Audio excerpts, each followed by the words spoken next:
Hi, sixth graders, it's Deputy Sentner here. I'm here to talk about our Red Ribbon Week poster that I mentioned last week.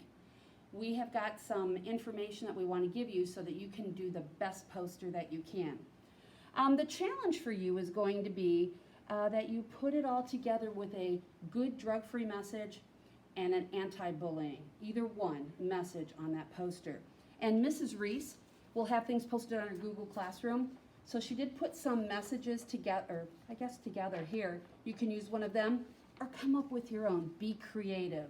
I will give you the blank paper on the next class that we have. So you'll have that poster to take home and make it the best that it can be. You're going to have 2 days to complete them. Then you'll turn them back to your study hall teacher. Red Ribbon Week starts October 26th through October 30th at the middle school. Now, we will themes for Red Ribbon Week at the middle school. You can do a poster on these. That'll also be posted on the Google Classroom, or you can make up your own that we could use for the elementary schools. Everyone that turns those posters in, which you have to do it anyway because it is part of your Considered Your Dare report, you will receive a Dillabar coupon. So it's kind of a little incentive for everyone. If you want some tips on making the best poster that you can, I'm going to turn it over to my good friend, Mrs. Massaro, the art teacher. Hello, 6th grade DARE students. This is Mrs. Massaro, the art teacher here at HMS for this school year. I hear you need some tips and tricks on designing your poster for DARE class. This is replacing your report that you would normally have to write. So we want to put some time into some energy into this because good art takes time. We also are going to display these all throughout our school here, or if you want yours displayed at your alma mater elementary school, it can go there too. I would start with picking your message. So take a look at some of these messages or come up with your own and see if that sparks an idea for you. For example, stand up against drugs. Maybe somebody standing, or what stands really tall? I was just at the zoo this weekend and we fed the giraffes, so you could do maybe something with giraffes and standing tall.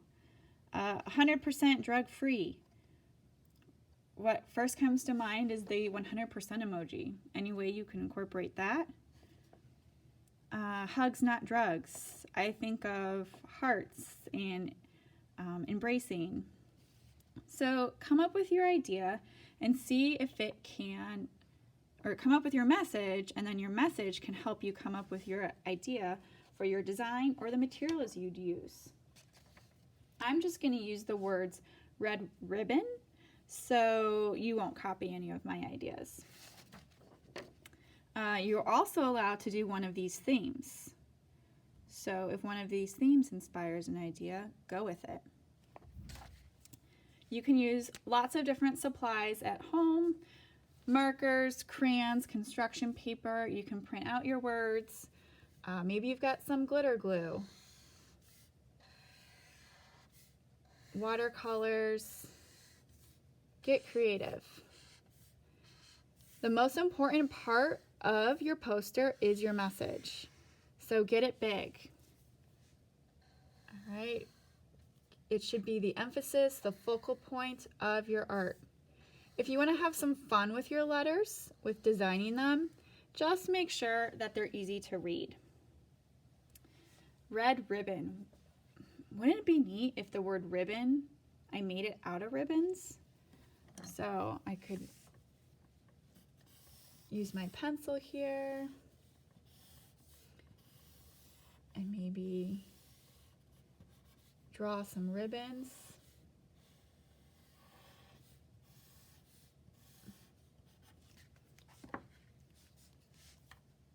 A poster should grab our attention very, very quickly.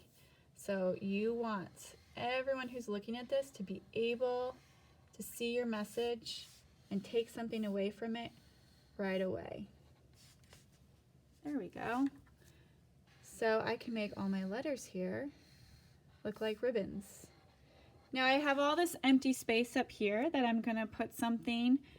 Maybe I could actually put a real ribbon Maybe I could draw some pictures, or I can do some design work. All right. Now, if you're thinking, oh man, I am not great at writing, handwriting, or drawing isn't really my thing. Well, you've got other options. We can print out your words.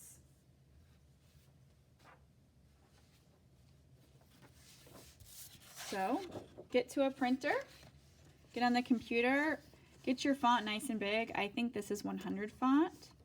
Use a font that is easy to read. All right, and this can go on your poster.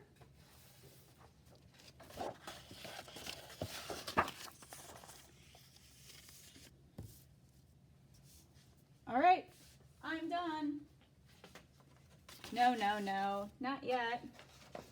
You need to add some interest to this. Maybe get some construction paper and get some construction paper behind it. Add some color. Put them in a way, use a font that is easy to read. All right, what can we put here? What can we put here? So we can also make our posters go vertical. All right, so put some thought into the design of it. Think about items you can use at home, and also make sure they can be hung up. Like, I would not glue rocks to this guy. It might fall down. All right, and when you are finished with your design, at the bottom corner, we are going to get your name and make sure we can read it. So do your best print and the school you want it displayed at.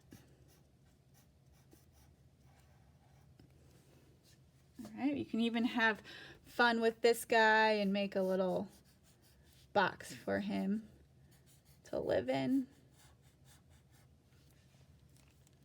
All right, so the number one thing is your message. Make sure your message is nice and big and easy to read. And what can you add to create interest in the other spaces? How can you get creative with your quote? What illustrations or images, or even just the way you write your letters, the colors you use, things you print out. All right, have fun with it. Put in your best effort, and I can't wait to see them around the halls here at Highland Middle School, or inspiring our younger students at one of our elementary schools. Happy making, artist!